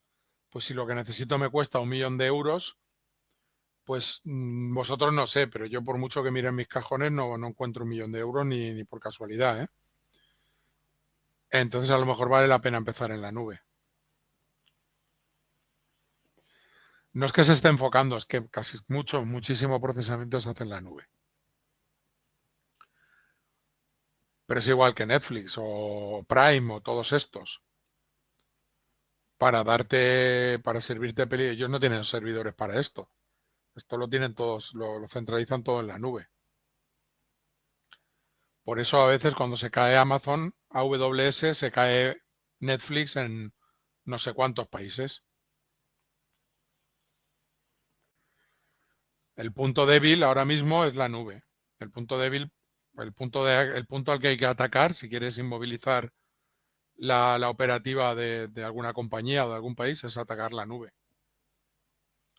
que es donde se centraliza todo. Los bancos, todo. Bueno, bancos sí que tienen muchas cosas en local. Tienen centros de datos muy potentes.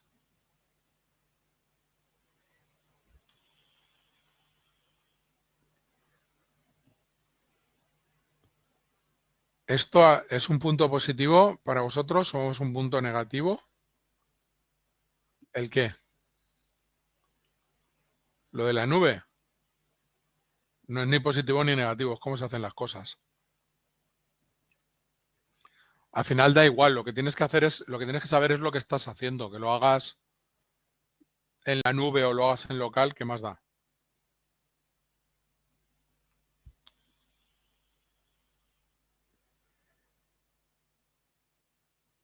Te da igual, si tú quieres lanzar queries SQL con Hive, te da igual si luego tú estás sentado en un terminal, ¿vale? Te da igual si ese terminal está conectado a un centro de datos que a lo mejor no está ni en tu ciudad, depende del banco. CaixaBank yo sé que tiene centros de datos en Valencia, en Barcelona, en Sevilla, en Madrid debe tenerlos y no sé dónde más, porque tenía un amigo que se encargaba de montar estos centros de datos y estaba más actualizado hace unos años. Ahora estoy desactualizado. Pero yo me siento en un terminal, me conecto a una infraestructura y estoy lanzando la query y a lo mejor está al lado de mi oficina, que a lo mejor está en un centro de datos en la India o en Irlanda. ¿Qué más da? Eso no es importante.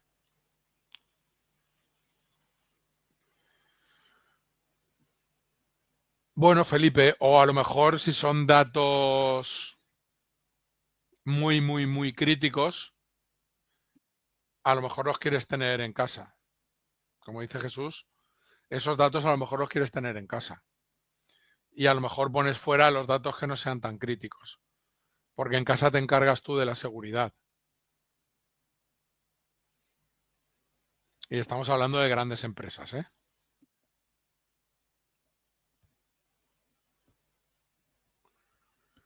Pero vamos, tengo un amigo, el que era el director del máster que yo estudié, que tiene una empresa que hacen cosas de IA y tienen cosas en local, pero cuando tienen que entrenar modelos más complicados lo tiran a la nube todo. Anonimizan los datos, pero lo tiran a la nube. No pueden estar reinvirtiendo constantemente en hardware. Eso hay muy pocas empresas que se lo puedan permitir.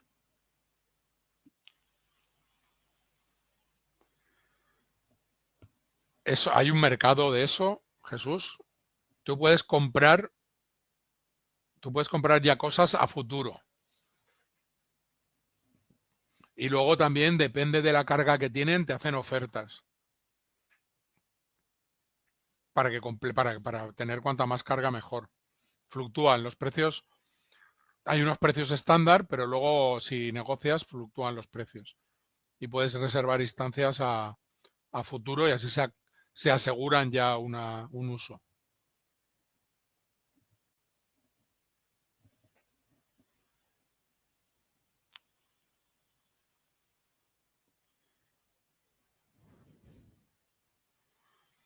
De todas formas, los que hagáis la asignatura de Cloud Computing con Judith, os contará muchas más cosas. Bueno, veréis cómo se pone en funcionamiento esto.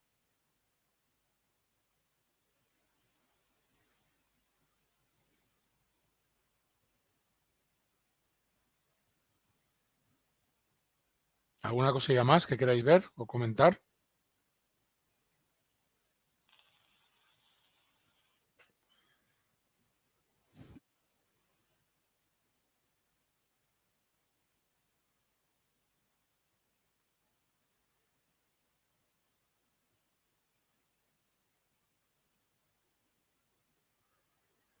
Acerca del freelancer, que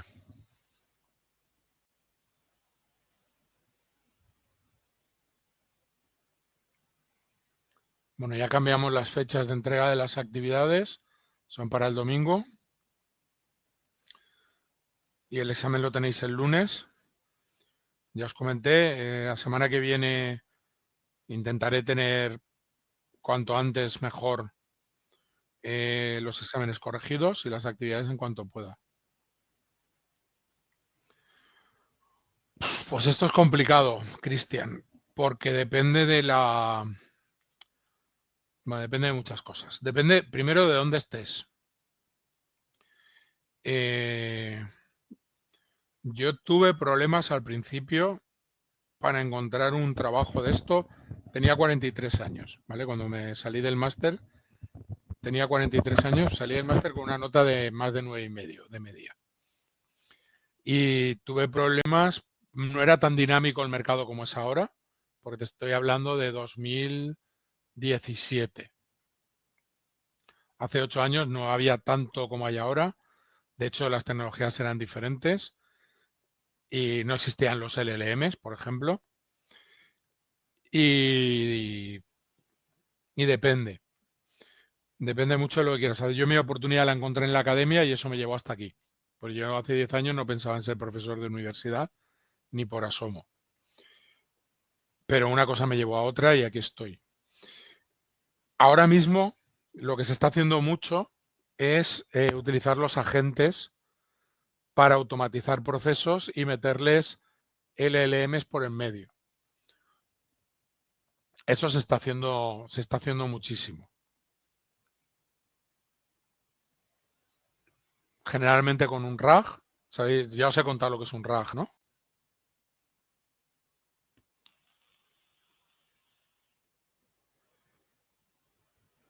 Perdonad, pero es que llevo 4 asignaturas que se parecen mucho a la vez y a veces no sé lo que he contado en un sitio y otro. Os he contado lo que es un RAG, ¿no?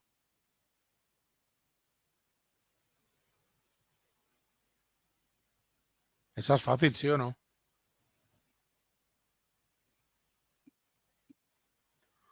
Vale. Un RAG es un Retrieval Augmented Generation, ¿vale? RAG con G. Entonces, vosotros sabéis que un modelo de lenguaje alucina muchísimo, ¿verdad?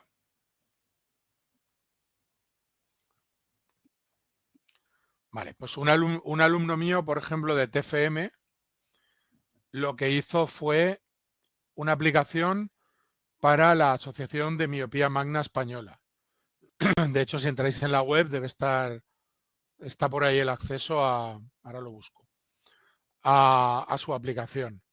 Entonces, lo que hizo fue un chatbot, que tú puedes preguntarle cosas, pero claro, en una cosa como la salud, si le preguntas a ChatGPT directamente, pues hubo un caso de un niño que se suicidó incluso, ¿vale? No son, ChatGPT no es un psicólogo, no es una persona, no razona, ¿vale? Es un modelo probabilístico estocástico que te predice la siguiente palabra más probable y así va construyendo su discurso. Entonces, lo que podemos hacer con un RAG es, si tenemos una base de PDFs, por ejemplo, de documentación fidedigna, en este caso eran PDFs de la Asociación de Miopía Magna, lo que se hace es, estos PDFs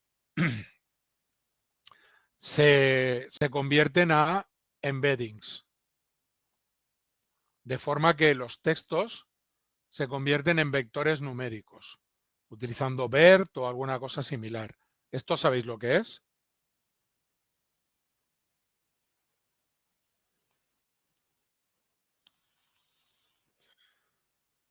Vale. Un embedding no es más que una representación vectorial de un texto. Hay modelos que se han entrenado como BERT,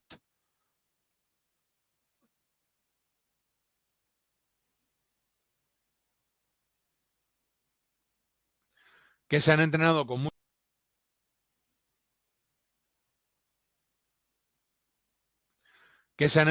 muchos textos y al final lo que consiguen es una representación vectorial de las palabras, de forma que si a la palabra, al vector de la palabra rey le sumo el vector de la palabra mujer,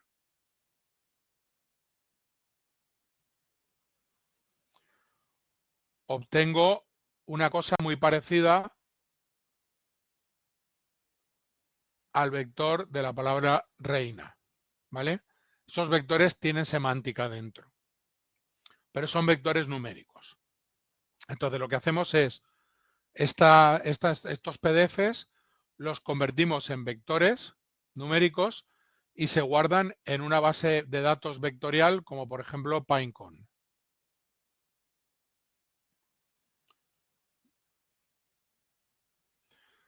De forma que cuando alguien desde un chatbot, desde un chat, hace una pregunta, aquí tenemos un LLM, el que sea, cuando hace una pregunta, esta pregunta se codifica en un vector, del mismo modo que hemos codificado esta información del PDF, ¿vale?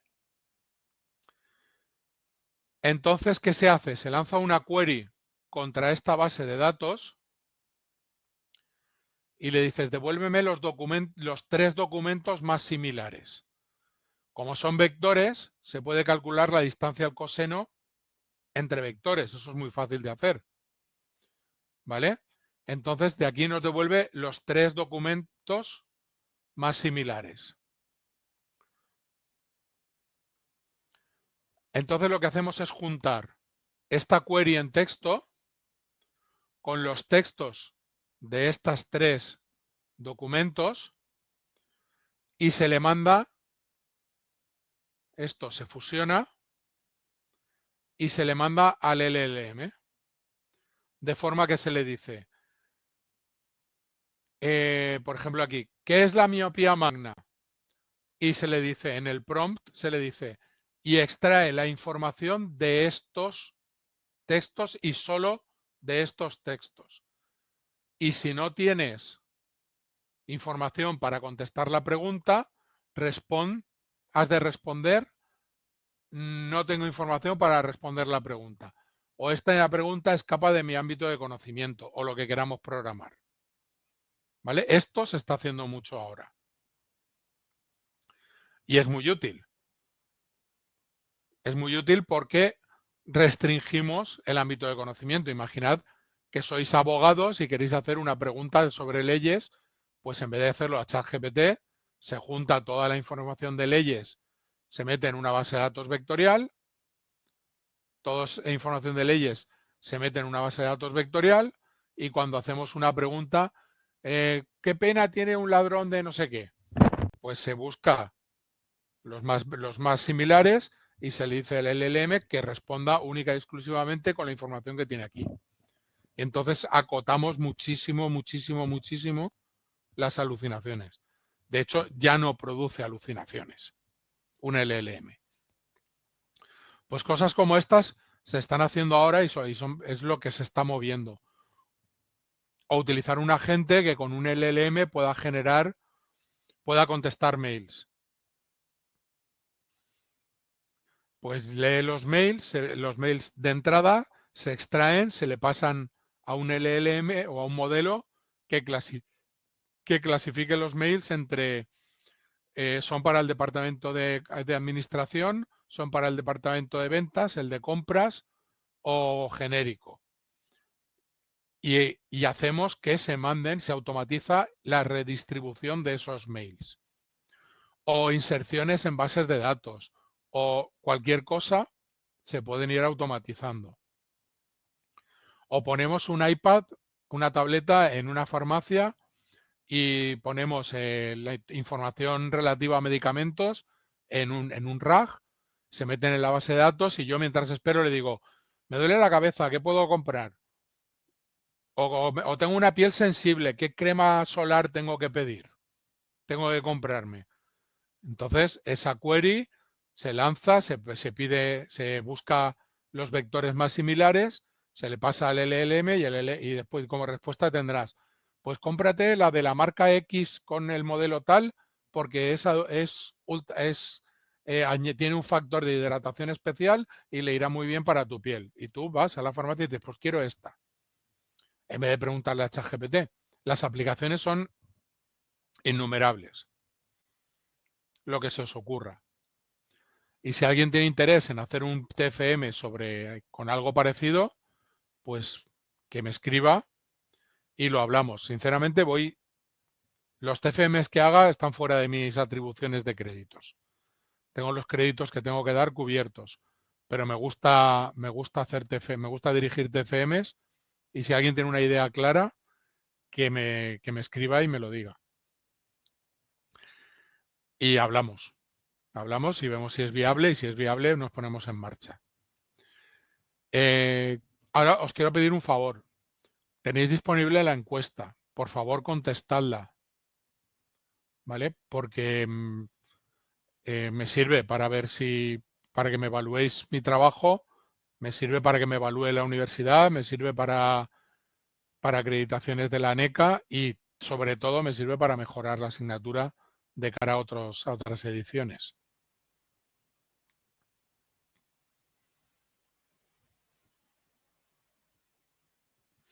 Entonces, las salidas profesionales depende. Tenéis que estar al loro de lo que se está haciendo, tenéis que estar al tanto de lo que se está haciendo e investigar sobre eso y formaros sobre eso. Aquí estáis recibiendo una buena base, pero luego habrá que currar y habrá que adecuarse a lo que se necesite en el mercado, quiero decir.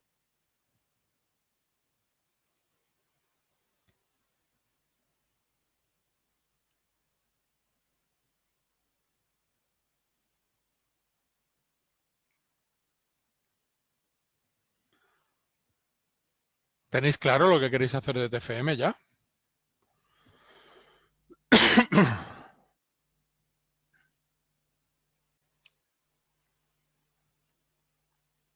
Vale, mi recomendación es que busquéis algo que os interesa y profundicéis por ahí. Porque un TFM es un trabajo duro. Y si hacéis un trabajo duro sobre algo que os interesa, le vais a echar las mismas horas con mucho mejor humor y vais a llegar a mejores, y os lo vais a pasar mejor y vais a aprender más que si trabajáis sobre algo que no os interesa.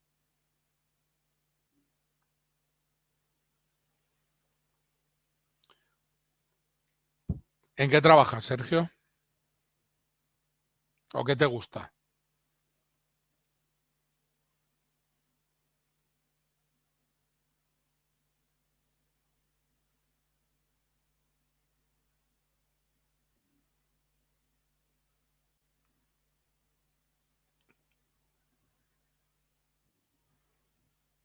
¿Te gustan los datos de los temas de salud? Pues busca una... No, no, busca algún tema de salud que te interese y mira a ver si puedes hacer algo parecido al chatbot este que te dije, que he comentado del alumno, o u otra aproximación. No, hay una lista de TFMs que se ofertan por parte de los diferentes profesores. Yo no oferto TFMs. Yo solamente dirijo TFMs que me proponéis vosotros. Yo no oferto ninguno. Porque ofertaba, pero es que mis líneas de investigación puede ser que nos interesen. Y tampoco es cosa de que estéis trabajando 3 o 4 meses en algo que nos interese. Pero sobre todo porque he visto que la gente que trabaja en cosas que le apetecen o que le interesan, pues aprende más que los que van la otra opción es cubrir el expediente. Es hacerlo para quitármelo del medio, que no digo que esté mal, pero joder, ya que estáis, pues si podéis aprender cuanto más mejor, mejor para todos.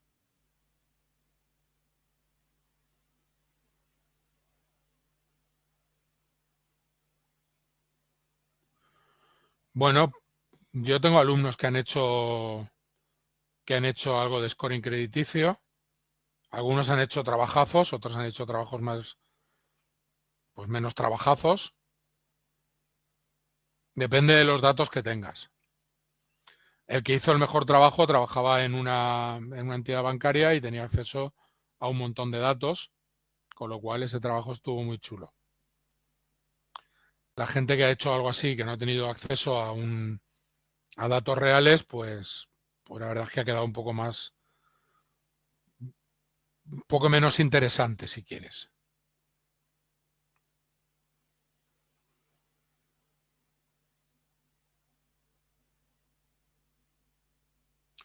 Pero bueno, os convocarán a una sesión informativa sobre los TFMs y ahí vosotros y vosotras podréis ver qué se oferta y ver si algo os gusta. Mi correo lo tenéis en la, en el aula, es Oscar. Bueno, lo pongo aquí,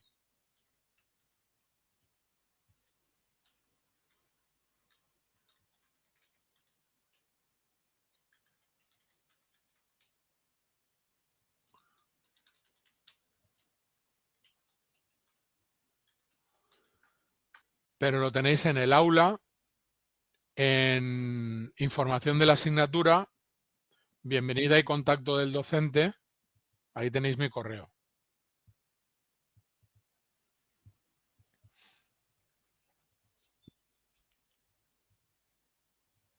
Pero ya os digo, os propondrán, habrá una sesión para introduciros al trabajo final de máster y os darán un listado de los TFMs que propone cada profesor, pero ya os digo que a mí no me veréis allí. Sí, eso llega cuando cambiáis de semestre.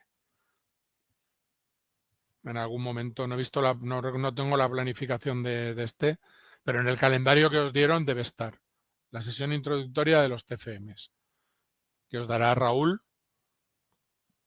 Están Raúl y Horacio llevando los TFMs de este máster y ahí podréis elegir. Sí, cuando acaben las primeras 5 asignaturas, supongo, 4, 5, 6 asignaturas. La mitad de los créditos, el TFM está en la segunda parte del máster.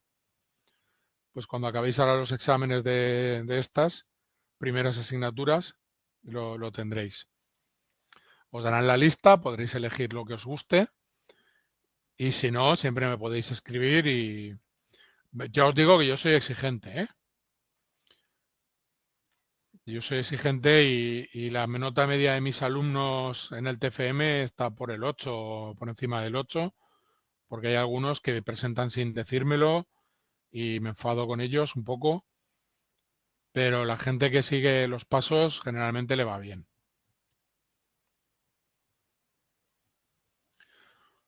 Una cosa chula sería que quería hacer un alumno, pero se quedó a medias y el de la miopía magna hizo la mitad, era utilizar un modelo de speech to text para navegar con voz, un chatbot con voz, que tú pudieras hablar, la pregunta se le hicieras por voz al chatbot, ese modelo lo pasa a texto, una vez tenemos el texto lo convertimos a un embedding, hacemos todo esto, devolvemos la respuesta y la respuesta a un modelo de texto a voz para que la lea. Por ejemplo, eso podría estar chulo.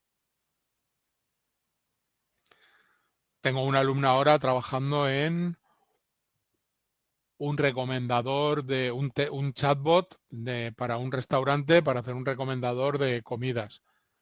Oye, pues es que me apetece comer esto y esto, o me apetece proteína, o algo que tenga, soy alérgico a no sé cuánto, ¿qué puedo comer? Y que te diga, que te haga recomendaciones de lo que pedir y de todo lo que tiene en la carta.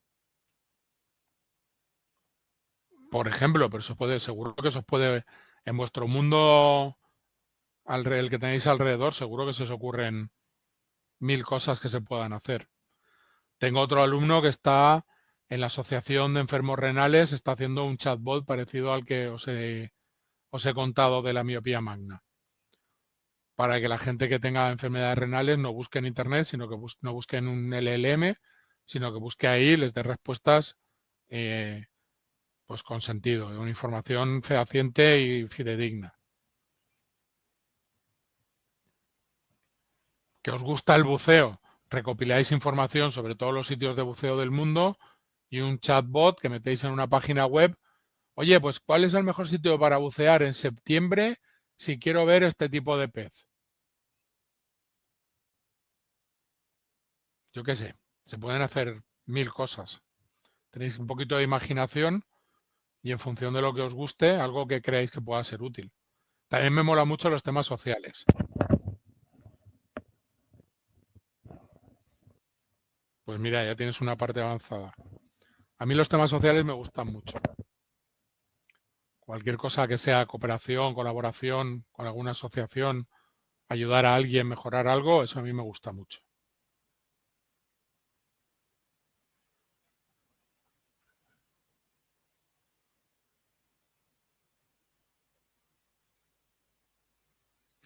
Darle una vuelta, no hace falta que lo digáis hoy, pero darle una vuelta y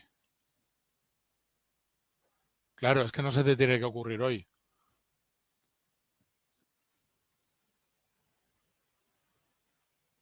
Primero aprobar las asignaturas y después eso. Yo simplemente quería deciros que dejar constancia de que eso, de que no vais a ver TFMs míos, pero que podéis proponerlos.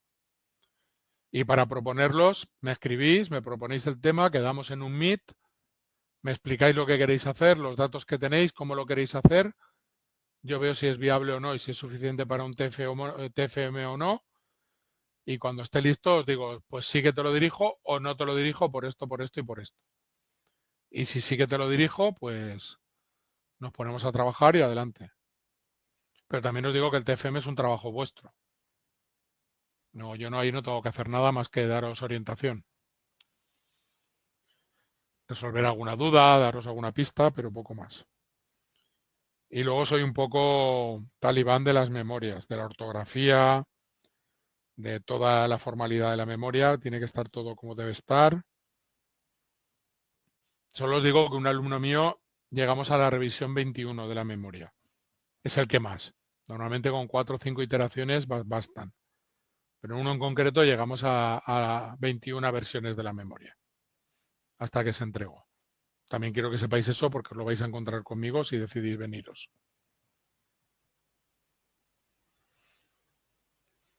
Y si alguien no tiene idea de nada, pues que hablamos y algo se nos ocurrirá. A mí ideas se me ocurren muchas.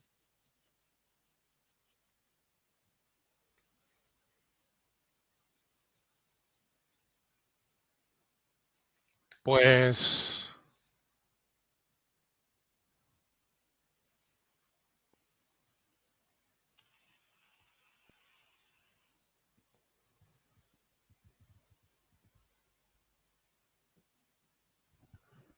vale, Leonardo, pues por ejemplo, uniformizar, homogeneizar todas esas bases de datos. Eso es un curro que entra dentro de la asignatura. Es recolección de la asignatura, no, del máster. Es recolección de datos, es minería de datos. Y si luego vas a hacer un modelo para hacer predicciones de consumos o de demanda o detectar anomalías o todas ellas, yo creo que sí, que si bien articulado puede ser un TFM.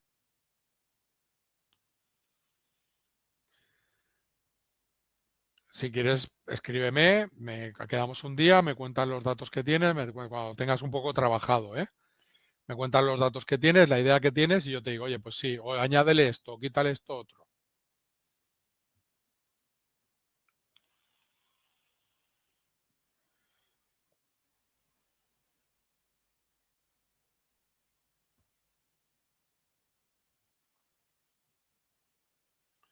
Eso es más de informática que de Big Data, una aplicación web para presentar datos. Ahí no estás utilizando nada de lo que has aprendido, casi nada. Ahí estás utilizando lo que ya sabes hacer, que está bien tirado, pero no creo que tenga entidad para un TFM. Una aplicación web para con un chatbot para interaccionar con algo, eso podría tener más sentido. O para presentar datos de un modelo que has hecho para predecir cosas, eso sí que tendría sentido.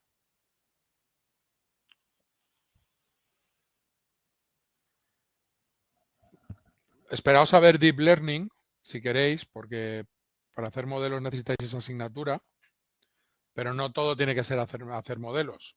Se pueden utilizar modelos existentes, se pueden hacer muchas cosas. Está pendiente, pegadle un vistazo a lo que os guste el análisis puro de datos, pegadle un vistazo a los TFMs que proponga Sofía Huertas. ¿Sofía Huertas se llama? Creo que se llama Sofía Huertas. Pero a Dios os lo digo 100% seguro. ¿Esto dónde estaba?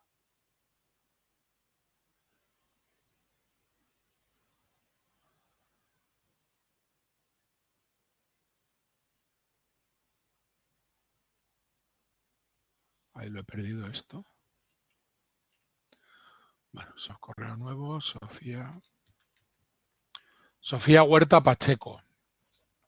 Es una chica que trabaja en la Universidad Autónoma de México, que en forense, en análisis de datos, es muy buena.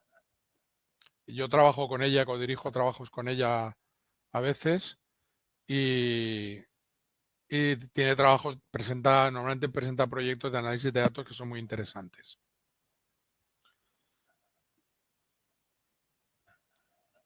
Y los que proponga Judith Cardinale también suelen ser interesantes. De los demás no tengo ni idea.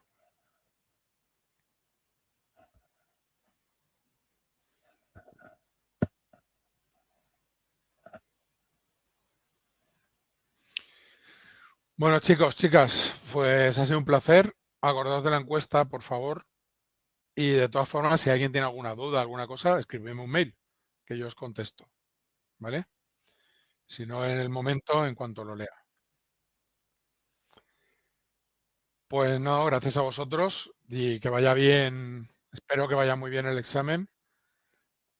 Corregiré el examen lo antes posible y en cuanto corrija el examen me pondré con la actividad de MapReduce y en cuanto tenga los dos grupos corregidos subo las notas y demás, ¿vale? Pues un placer estar con vosotros, insisto, mi mail para lo que queráis, ¿vale? Ahora o dentro de 6 meses. Si puedo echaros un cable en algo, lo echaré.